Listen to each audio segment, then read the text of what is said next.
Kapag na-inlove ka sa pandak, isa lang ibig sabihin nun. Nanuno ka.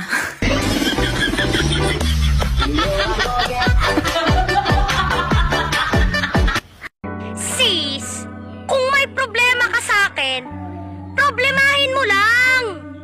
Hanggang sa ma-stroke ka.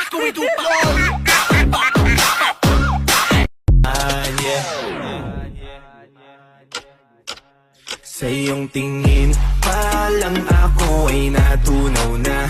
Mga titig mo sa akin nakabighani na. Di ko Balita ko, inis ka daw sa akin. Aw. Di ko problema yun.